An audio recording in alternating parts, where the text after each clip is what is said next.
예, 오늘 이 시간에는요, 디모데 전후서로 저희가 이제 묵상책 순서를 따라 이제 들어가게 되는데, 이 디모데 전후서란 무슨 책인가 이렇게 개관을 하면서 모두를 살리는 기도라는 제목으로 또 오늘 주일날 해당하는 본문을 또 함께 하나님의 말씀으로 듣겠습니다.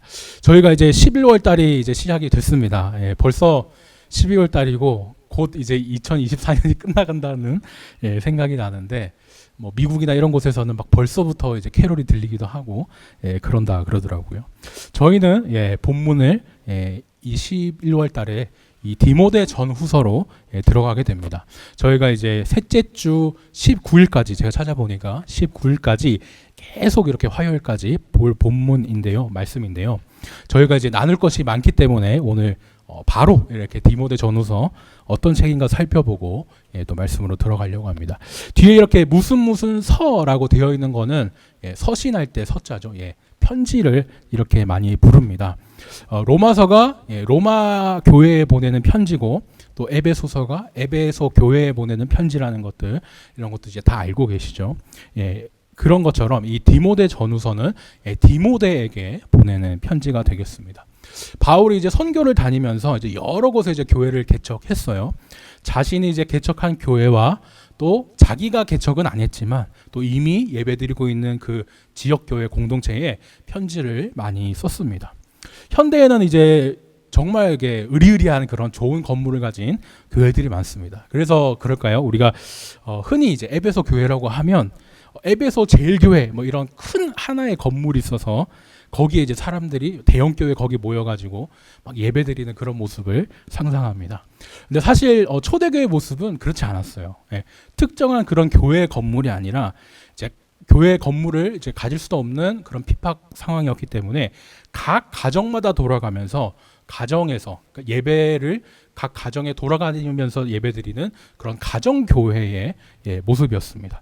그러니까 저희가 편의상 뭐 에베소 교회, 뭐 로마 교회, 뭐 고린도 교회 이렇게 부르지만 실제로는 그 지역에 있는 가정교회들이 이제 모인 것, 그것이 초대교회에서 말하는 이제 교회의 모습이라고 하겠습니다. 지금으로 치자면은 저희 뭐 대세지방회, 대전 세종 지방회, 아니면은 노회 이런 것처럼 작은 교회들이 이렇게 모인 것이 저희가 초대교회의 모습이고, 또 디모데 전서 후서에 나오는 이 에베소 교회의 모습이라고 할 수 있습니다. 저희 늘찬양교회도 그래서 생각해 보면요, 참 가정교회의 모습, 이 건물도 가정교회를 이렇게 리모델링 한 거지만 참 우리 늘찬양교회가 지금 이 모습이 그 초대교회 모습이랑 참 비슷하다. 인원도 어떻게 보면 소수 정예로 가정같이 이렇게 드리는 것이 참 이렇게 오늘 본문과 저희가 또 잘 맞는 부분이라고 하겠습니다. 신약에 나오는 대부분의 편지들은요, 이렇게 지역을 향해서 많이 썼습니다. 로마서, 고린도 전후서, 뭐 에베소서 다 제가 말씀드린 것들이 다 그렇죠. 그런데 그렇게 이제 다 지역으로 보내는 편지가 많은데요, 그 중에 간혹 정말 드물게 개인 사람한테 쓴 편지가 있습니다. 그것 중이 많이 없는데 그 중 하나가 오늘 저희가 살펴볼 디모데 전후서예요. 디모데라는 개인 사람에게 보낸 편지인데 이것이 참 드뭅니다. 나중에 디도서가 있어서 또 디도에게 보내기도 하지만 사람에 보내는 편지가 많이 없는데 오늘 저희가 보는 이 디모데 전후서가 더 뭔가 있지 않을까, 그런 관심을 가지고 저희가 보게 됩니다. 얼마나 바울이 디모데를 아꼈으면 전체 다른 사람들한테는 지역에 썼는데 이 디모데라는 개인에게 썼을까, 그거를 저희가 또 생각해 볼 수도 있고요. 또 디모데와 디도는 그레데 섬에서 제가 나중에 지도를 보여드리겠습니다만은 또 목회를 하고 있었기 때문에 특별히 또 목회자인 그 개인에게 이렇게 좀 관심을 써서 개인에게 다 이렇게 편지를 보냈다라는 것을 저희가 또 볼 수 있겠습니다. 지금 교회가 뭐 이런 저런 상황이라 힘들다고 들었는데 이렇게 목회하면 된다, 이런 식으로 목적으로 그렇게 편지를 쓴 것들을 디모데 전후서, 디도서가 있는데 그것들을 목회서신이라고 이렇게 부르기도 하는데 들어보셨을지 모르겠습니다. 디모데 전후서는요, 말 그대로 전후 이렇게 나뉘어져 있습니다. 구약의 열왕기는 상하였죠. 근데 이 편지는 전후로 이렇게 나눠져 있습니다. 상하는 길어서 나눈 거였잖아요. 그래서 다른 그런 유대인의 성경에 내려온 데서는 아예 하나로 이렇게 보기도 했습니다. 그런데 지금 디모데 전후서에서처럼 서신의 전후가 있다는 것은 아예 다른 두 통의 편지라는 것을 말해줍니다. 사도행전 마지막 장에 이제 바울이 나는 로마 황제에게 상소하겠다라고 해서 이제 로마로 갔죠. 그래서 거기서 가택 연금이 되면서 잡혀 있다가 이제 풀려납니다. 그러고 나서 이제 디모데에게 편지를 쓰는데 그게 바로 디모데 전서, 저희가 오늘 볼 이제 디모데 전서이고요. 시간이 지나서 이제 기독교 핍박이 더욱 심해집니다. 예배도 못 드리게 방해하고 막 이런 상황에 바울은 또 다시 2차로 감옥에 갇히게 돼요. 근데 이번에는 저번이랑 상황이 다릅니다. 저번과 달리 이번에는 아예 이제 너무 센 핍박과 방해 속에서 사형 선고를 이제 받았기 때문에 이제 풀려날 기미도 없어요. 감옥에서 이제 추운 겨울에 건강도 조금씩 나빠지면서 정말 이제 죽겠구나 이렇게 예감을 합니다. 자신의 운명을 알아차리죠. 이제 자기는 이제 곧 죽을 텐데, 바울은 곧 죽을 텐데 그 전에 너무나 죽기 전에 보고 싶은 사람이 있었어요. 저 멀리 에베소에서 목회하고 있는 디모데가 너무 보고 싶었습니다. 그래서 디모데 후서에서 이제 바울이 유언과 같이 이렇게 편지를 씁니다. 디모데야, 곧 겨울이 다가오는데 그 전에 네가 정말 보고 싶다. 빨리 나에게 와라. 이렇게 편지를 쓰는데 그 내용이 또 디모데 후서가 되겠습니다. 이제 바울의 유서와도 같이 정말 절절하게 쓰였기 때문에 저희가 또 나중에 살펴볼 때 많은 그런 감동이 있을 줄 압니다. 바울은요, 이 디모데 전서 그리고 후서 모두 앞부분에서 이제 디모데에게 쓴 편지이기 때문에 디모데 이렇게 하면서 부르는데 그때마다 1장 맨 앞부분을 보면 아들이라고 부릅니다. 디모데 전서, 후서 둘 다 디모데를 아들이라고 이렇게 부르고 있어요. 정말 아꼈구나 생각이 드는데 이 사람들, 이 바울과 디모데가 언제부터 서로 이렇게 알게 됐을까? 그것을 저희가 또 살펴보겠습니다. 예수님이 십자가에 달려 돌아가시고 또 부활하신 지, 그러니까 하늘로 다시 올라가신 지 시간이 10년 정도 지났습니다. 저희가 주보에 지도를 제가 가지고 왔는데 이제 그 이후에 바울이 예수님을 다시 믿게 되고 회심해서 예수님을 믿게 되고 이제 전도 여행을 막 다니죠. 그때 바울이 1차 여행을 다니면서 이 루스드라라는 동네에 들리게 됩니다. 그때 이제 디모데는 아니고 디모데의 이제 외할머니와 어머니가 예수님을 믿게 돼요. 디모데가 그리고 당연히 이제 외할머니 어머니를 통해서 디모데도 이제 예수님을 믿게 됐죠. 그러고 나서 이제 바울은 이제 이 루스드라를 떠났습니다. 이렇게 1차 전도 여행을 마치고 이제 5년 정도 시간이 지났어요. 5년 정도 시간이 지나서 바울이 2차 전도 여행을 오게 됩니다. 똑같이 이제 루스드라 여기에 이제 전에는 1차였지만 이번에 2차로 5년 뒤에 이렇게 방문한 겁니다. 근데 와서 보니까 전에는 이렇게 어리고 이렇게 신앙이 없었던 사람인데 사람들이 디모데 얘기를 그렇게 하는 거예요. 그렇게 얘기합니다. 바울이 이제 실제로 이제 디모데를 보니까 정말 이 믿음이 좋거든요. 그래서 디모데가 당시에 10대 후반, 20대 초반이라고 얘기하는 정말 이제 어린 그런 친구였는데 바울이 이제 죽기 전까지 그때 딱 이제 전도 여행에서 빠졌던 마가 요한을 대신해 디모데가 이제 전도팀에 선교팀에 합류를 해서 바울과 같이 선교를 다니기 시작합니다. 그렇게 20여 년을 같이 다니게 되죠. 근데 계속 이제 이 디모데와 바울이 붙어 있었던 건 아니에요. 바울이 정말 아끼면서 그렇게 믿는 사람이었기 때문에 이제 자기 대신 자기는 뭐 다른 곳에 또 선교를 다녀야 되니까 자기가 못 가는 곳에 디모데를 보내기도 합니다. 여기 끝에 보시면 이제 마게도냐가 보이시는데요. 우리 디모데전서 1장에도 나오지만 바울이 이제 마게도냐로 이제 가야 될 때 이제 디모데에게 이제 이 에베소 교회를 맡깁니다. 바울은 선교사이기 때문에 그죠, 계속 한 곳에 머물 수가 없어요. 계속 이렇게 옮겨 다녀야 되는데 그런 바울이 사도행전에서 2년 동안이나 이 에베소 교회에 머물렀습니다. 그 말은 정말 이 교회를 아끼고 보살폈다는 것인데 그냥 뭐 이뻐서 아낀 건 아니겠죠. 보시면 여기가 바다를 끼고 있습니다. 엄청 이제 왕래를 많이 하면서 들릴 수 있는 곳이고 또 로마에서 세 번째로 가는 큰 도시였어요. 예, 그러니까 뭐 별의별 사람이 다 모이겠죠. 별의별 막 문제도 생겼을 것입니다. 바울은 이제 이 아끼는 에베소에서 더 이렇게 뭔가 신경을 쏟고 하고 싶지만 자기는 또 마게도니아로 가서 또 전도 사역을 이제 계속 해야 되기 때문에 자신과 함께하던 디모데를 에베소에 남겨놓고 네가 에베소 교회를 더 돌봐달라 이렇게 에베소 교회의 목회를 시킨 다음에 이제 바울은 마케도니아로 떠나게 됩니다. 보통 이제 선후배 목사님들께서 저한테 연락이 올 때가 있어요. 예. 이 교회 어떠냐? 저도 뭐 사실 잘 모르는데 이 교회 어떠냐? 이런 식으로 막 이제 물어본다고 전화를 주십니다. 또 반대로 좋은 사역자 있으면은 추천해달라고 막 그렇게 또 연락이 올 때도 있습니다. 그럴 때마다 저는 당연히 이제 좋은 목사님들을 그런 좋은 교회에 이제 추천해주고 싶은 마음이 있죠. 물론 이제 그 교회의 좋은 교회의 기준은 저와 이제 사도 바울과는 좀 달랐던 것 같긴 합니다. 사도 바울은요, 오히려 정말 이게 보통 사람의 생각으로 제일 아끼는 사람이라면 좀 편하고 좋은 곳을 추천을 해줄 겁니다. 소위 말하는 이제 좀 목회하기 편한 곳에 추천을 해주겠죠. 뭐 특별히 편한 곳이라고 뭐 그렇게 하면은 뭐 재정이 좀 좋다든지 뭐 성도가 많다든지 막 그런 곳이겠지만 바울은요, 정반대예요. 특별히 그렇게 편한 곳이 아니라 특별히 돌봐야 하는 곳에 이 디모데를 지금 이렇게 보냈습니다. 사서 고생하는 곳으로 그 어린 목회자를 내몬 것이죠. 참 이제 대단하다는 생각이 드는데요.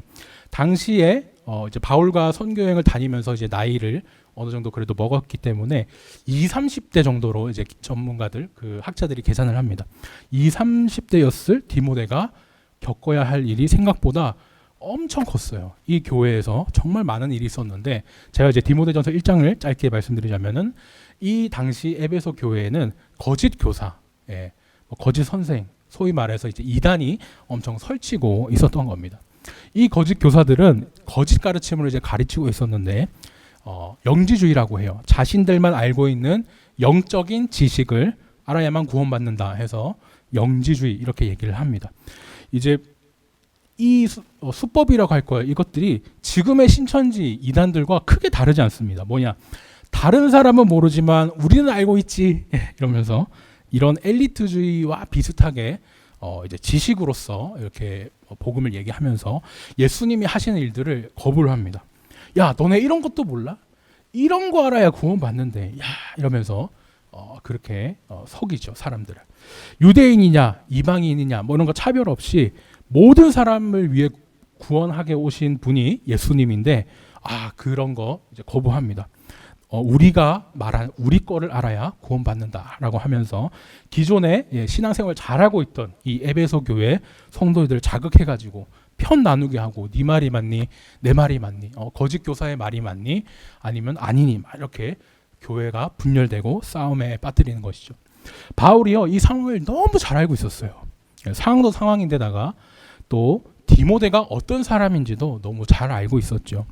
이 정말 정신없고 힘든 에베소 교회가 있는데 여기를 사실 정말 베테랑, 당시에는 이제 목사라는 개념도 아직 만들어지고 있는 중이었지만 베테랑 목회자였어도 이 교회를 맡기가 참 쉽진 않았을 겁니다.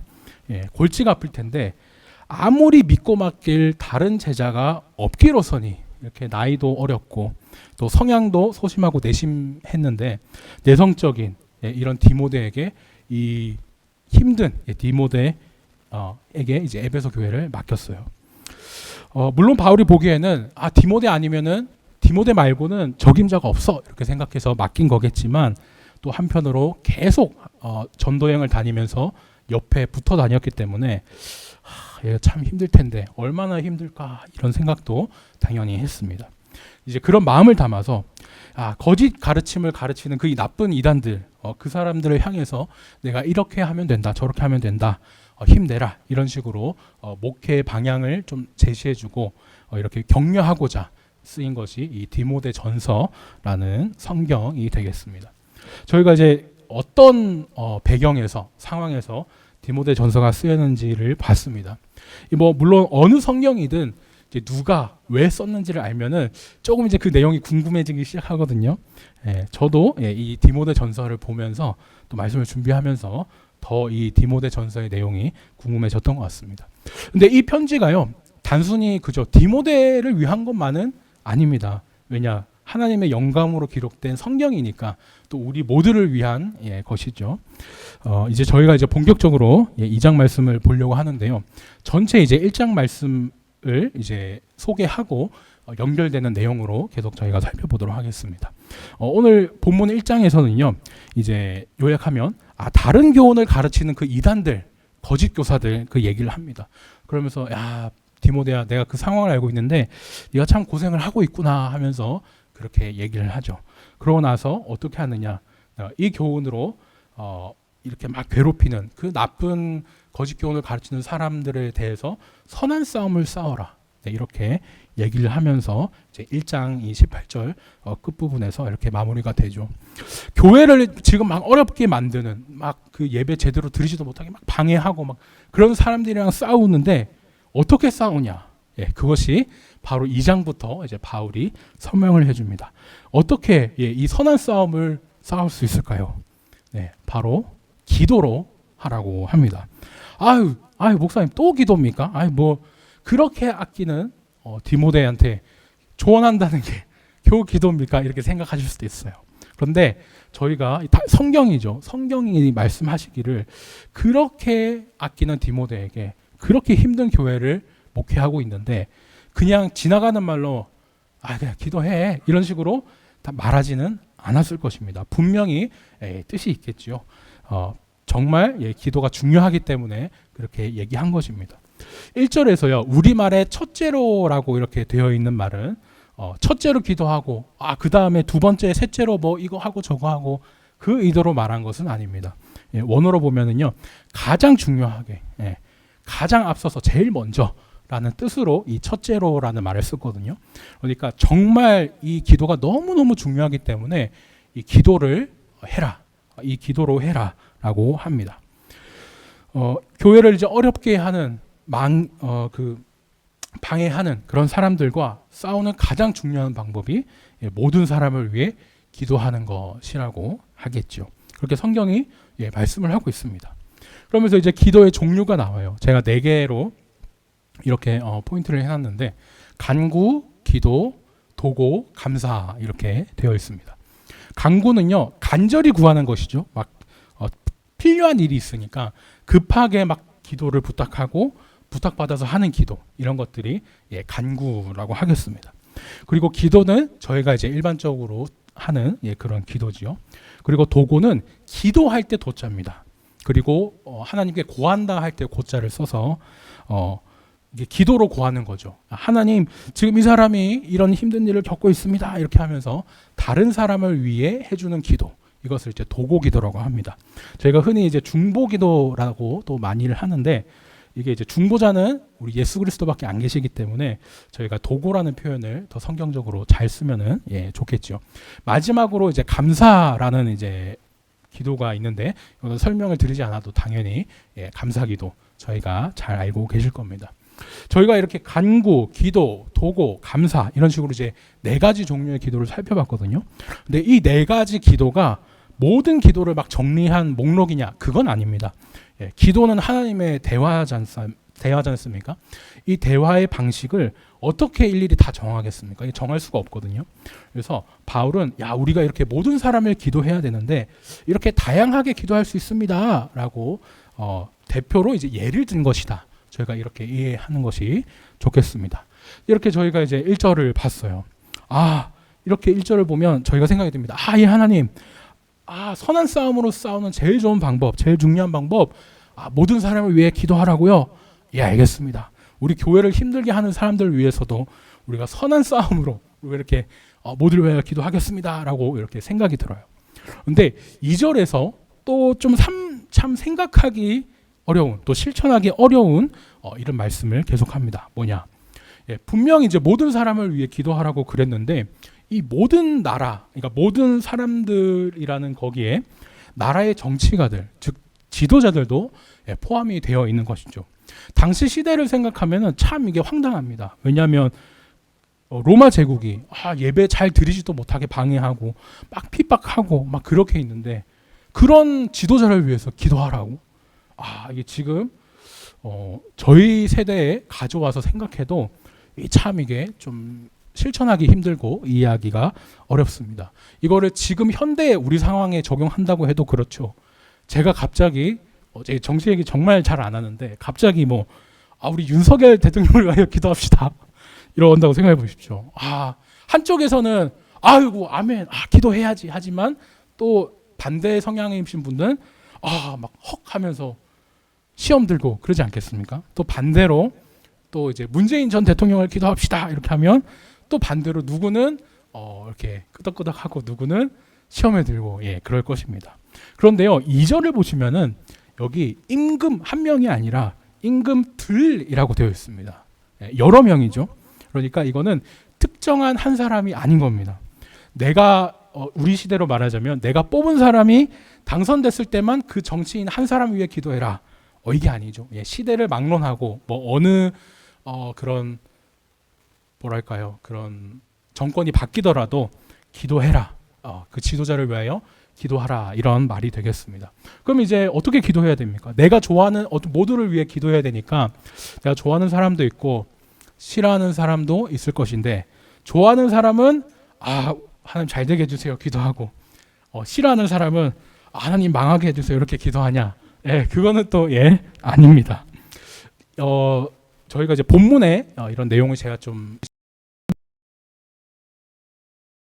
믿는 사람이다. 그러면은 주님 이 사람이 크리스찬인데 신앙을 잘 지켜서 우리 하나님 뜻대로 잘 다스리게 해주세요 이렇게 기도할 수 있고요. 또 반대로 안 믿는 사람이다. 그러면은 그래도 하나님을 두려워하면서 또 예수님을 알고 복음을 믿으면서 그렇게 되게 해주세요 하고 제가 기도를 할 수 있겠습니다. 근데 왜 그렇게 해야 됩니까? 2절 말씀 이제 뒷부분에 나와 있죠. 우리가 모든 경건과 단정함으로 고요하고 평안하게 생활하게 하려 함이라고 합니다. 말이 좀 어려운데요. 이 경건은 일단 하나님을 향한 겁니다. 하나님을 향해서 우리가 신실하게 경건하게 이제 예배드리고 기도하고 하는 것이죠. 반대로 또 단정함은 이웃을 향한 것이라고 하겠습니다. 경건과 단정, 하나님과 이웃 이렇게 생각해 주시면 좋고요. 고요하고라는 말은 우리 말로는 이제 뭔가 좀 잠잠하고 조용하고 막 이런 거를 떠올리기 쉽지만 원어적인 표현을 보면 아무 큰 일이 일어나지 않은 것, 그죠? 무슨 일이 일어나면 막 시끄럽잖아요. 요란하고. 그런데 그렇지 않고 평안한, 정말 일상적인 그런 평안함을 이제 얘기를 하는 것인데 그것이 바로 뒤에 있는 또 평안함과 이어져서 문맥을 부드럽게 저희가 설명을 하고 이해하게 됩니다. 그러니까 우리가 나라의 그 정치인을 위해서 기도하는 거는요. 내가 막 그 정치인을 좋아해서 막 싫어해서 막 그런 것이 아니에요. 지도자가 나라를 평화롭게 이제 잘 다스려 줘야 저희가 평상시대로 이렇게 평화롭게 예배도 드리고 상대적으로 이제 박해와 위험도 덜 받고 이제 신앙생활을 잘 할 수 있기 때문이죠. 상상인데요. 만약에 저희가 오늘 예배를 드리러 오면서 있어서는 안 되는 일인데 테러가 났습니다. 그래서 막 도로에 신호등이 다 고장났어요. 어떡하겠습니까? 날 끔찍하죠. 차에 막 기름이 떨어졌는데 전쟁이 나가지고 기름이 다 떨어졌답니다. 기름 수입도 안 된답니다. 어떻게 합니까? 예배 시간에 전기도 안 들어오고 인터넷도 안 돼서 저희 마이크 반주 온라인 송출 다 이제 마비가 될 텐데 조금만 생각해봐도 참 나라에 큰일이 나는 것이 우리의 예배에도 큰일이 난다는 것, 예배를 지킬 수 없게 된다는 것, 그것이 참 얼마나 큰 어려움이 되는가 생각할 수 있습니다. 그래서 그런 또 의미에서 평소에 그런 큰일 없이 우리가 평안하게 신앙생활을 잘 할 수 있게 우리가 기도를 해야겠구나라고 생각할 수 있습니다. 하나님이 십계명으로 하나님께서 이제 하나님을 사랑하라 하시고 또 이웃을 사랑하라 이렇게 계명을 주셨는데 2절에 경건과 단정 하나님을 향하고 이웃을 향한다 얘기를 이제 드렸죠. 당연히 그러니까 어떻게 되겠습니까? 우리 하나님 앞에 우리가 하는 기도가 선하고 받으실 만하다라고 얘기하는 것도 이렇게 당연히 이렇게 바울이 얘기를 하는 논리가 되겠습니다. 오늘 말씀을 보면요, 이제 모든이라는 단어가 참 많이 나와요. 예, 모든 사람을 위하여 기도해라. 이제 그 본문에 맞게 쭉 나올 텐데, 이 생각해 보면요, 에베소 교회의 그 이단들, 거짓 교사들이 얘기한 것과 정반대입니다. 그 사람들이 뭐라 그랬습니까? 그 이단들이 야, 너네는 이런 거 모르지? 아, 우리는 이런 거 아는데, 우리는 이런 거 알아서 구원받는데 하면서 자기네들만 구원받을 수 있는 것처럼, 소수의 그런 특정한 사람만 무슨 엘리트처럼 구원받을 수 있는 것처럼 그렇게 속였거든요. 그런데 진짜 복음은 다르죠. 우리 하나님은 이렇게 막 소수의 일부 뭐 특정한 사람 이것을 구원하기 위하신 게 아니라 모든 사람을 구원하기 위해서 이렇게 복음을 주셨습니다. 만약에 지식으로 그 영지주의나 이단들이 얘기한 것처럼 지식으로 구원을 받게 하셨다면, 아, 내가 아는 영적인 지식, 영적인 눈으로 깨달은 이런 특별한 무슨 계시를 알아야 구원을 받는다, 이런 지식이었다면은 우리 하나님은요, 그냥 책 한 권 던져주고, 야, 이거 구원받으려면 외워, 이런 식으로 그냥 무뚝뚝하게 해버리셨을 것 같아요. 근데 전혀 그렇지 않죠. 제가 예를 드는 것도 참 이게 조심스러운데, 하나님은요, 오히려 예수님을 보내셔서 예수님이 사람이 되어서 이 땅에 태어나게 하시고 인격적으로 그 복음을 전해주시고 또 보여주셨어요. 사람이셨기 때문에 우리가 사람으로서 겪는 고통도 똑같이 그렇게 이제 겪으시면서 그렇게 복음을 주셨습니다. 예수님이 말씀을 가르치시면서도 그 말씀대로 또 사시고 그 말씀대로 또 이루신 분이셨는데, 거짓 교사들은 정반대로 얘기를 하죠. 어떻게 얘기하냐? 야, 높은 신이 낮은 신을 구원하는 건데 어떻게 낮을 때 구원을 해? 높은 신이니까 신으로서 높을 때 사람을 구원할 수 있는 거지. 그러니까 예수님은 우리를 구원하시러 사람이 되신 게 아니야. 우리가 보기에는 사람인 것 같은데 예수님은 계속 신이셨어. 이런 식으로 좀 거짓된 논리를 펼칩니다. 예, 당연히 5절에서는 뭐라고 합니까? 말도 안 되는 소리이기 때문에 하나님과 사람 사이에 유일한 중보자는 이제 예수님이시고, 예수님은 사람이라고, 사람으로 오신 거라고 그렇게 명확하게 또 얘기를 해주고 있습니다. 5절에서 이제 하나님은 한 분이시요 중보자도 한 분이시다 이렇게 얘기를 하는데요. 이 말은 이제 유대인들이 매일 하던, 저희가 고백했던 사도신경과 성경 고백처럼 매일 하던 신앙 고백이 있었는데 거기서 가져왔습니다. 많이 보셨을 말씀, 신명기 6장 말씀에서 왔어요. 세마 말씀이죠. 이스라엘아 들으라, 우리 하나님 여호와는 오직 유일한 여호와시니 라고 할 때 이 신명기 말씀에서 가져왔고요. 이걸 마가복음에서 예수님이 설교하실 때도 그대로 가지고 오셨어요. 첫째는 이것이니 이스라엘아 들으라, 주 곧 우리 하나님은 유일한 주시라. 이렇게 유일한 이렇게 제대로 좀 번역을 했습니다. 근데 이제 저희가 읽은 말씀과 좀 차이점이 있죠. 여기서는 한이라고 했는데 원어로 보면 똑같은 단어거든요. 그런데 신명기와 마가복음에서는 이제 유일한이라고 번역을 했습니다. 그래서 저희가 좀 더 그 문맥상에서 정확하게 보기 위해서는 오늘 디모데전서에서 이렇게 한으로 나왔던 이 단어도 유일한으로 저희가 보는 것이 더 구약과 신약 전체를 아우르는 문맥을 잘 이해할 수 있거든요. 그래서 저희 이렇게 한번 살펴보겠습니다. 하나님은 유일하신 분이에요.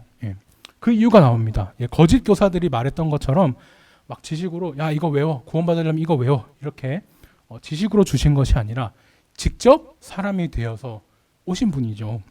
마리아를 통해 사람으로 태어나셨지만 또 성령 하나님을 통해 임신되셨기 때문에 예수님은 완전한 하나님이시면서 또 완전한 사람이십니다.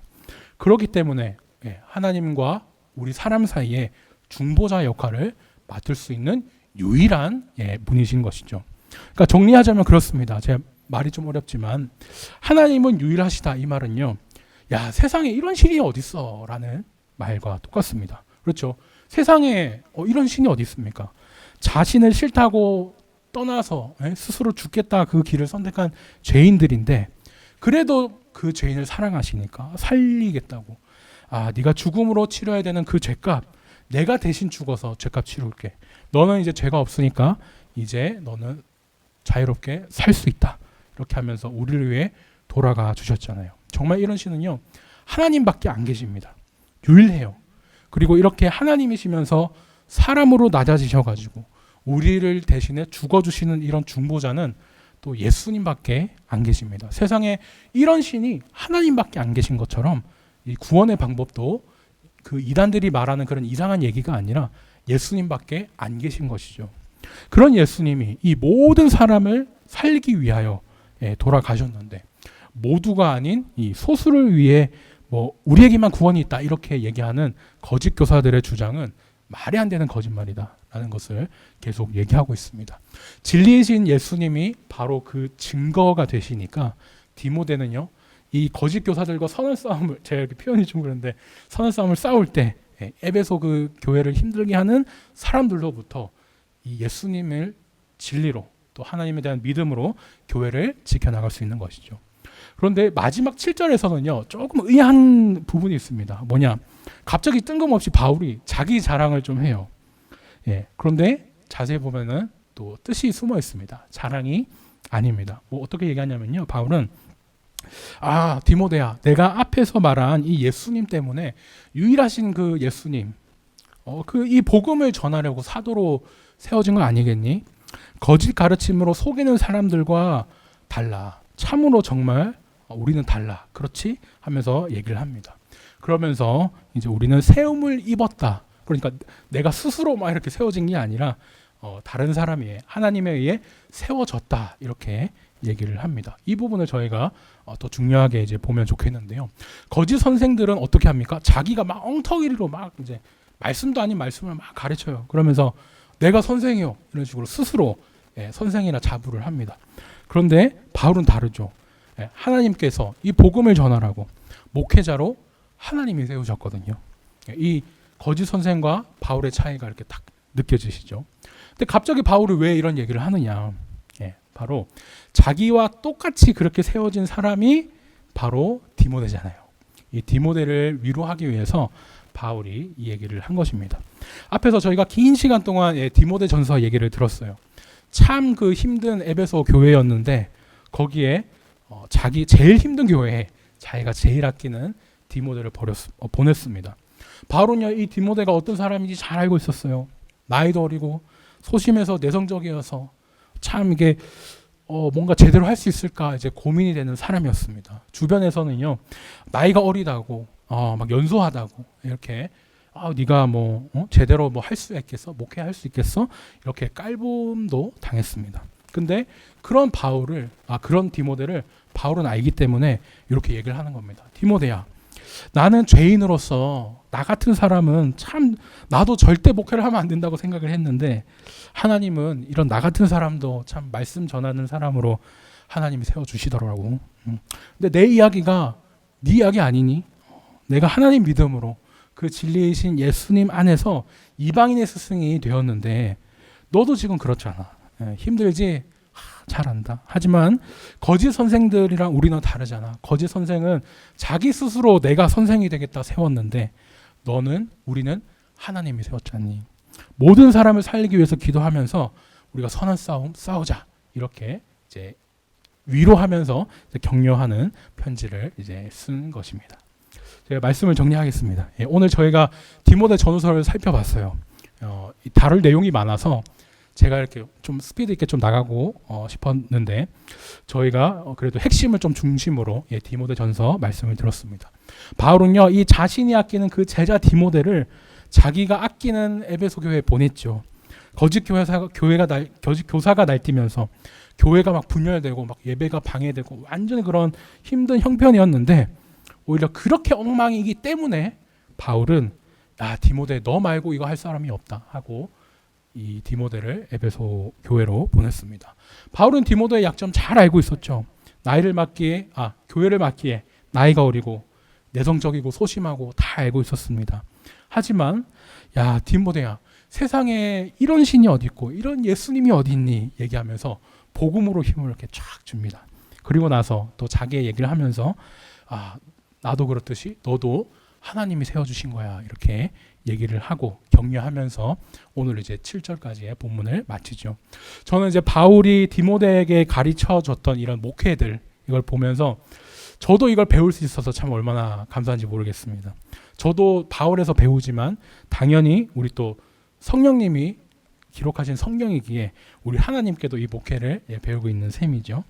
근데 그렇다고 또 이런 저와 뭐 다른 목회자를 위한 성경이냐? 아니죠. 이 디모데에게 보낸 것이지만 결국에는 이 에베소 교회 전체를 위해 보낸 것이기 때문에 또 우리가 신약에서는 모두가 왕과 같은 제사장이 되었다는 점에서 우리 모든 성도가 또 유익하게 우리 목회 서신을 볼 수 있겠습니다. 나머지 내용이 혹시 궁금하십니까? 하시면 또 저희가 처음부터 끝까지 편지이기 때문에 이 디모데전서 쭉 읽어보셔도 좋고요. 또 힘드시다면은 저희가 수요 묵상이나 또 계속 저희가 묵상책으로 살펴볼 거기 때문에 저희가 함께 말씀을 나누고 묵상하면 좋겠습니다. 출근할 때 라디오처럼 들으셔도 되고 제가 열심히 잘 만들고 있으니까요. 함께 해주시길 바라겠습니다. 바라기는요. 이 힘든 교회 상황에 우리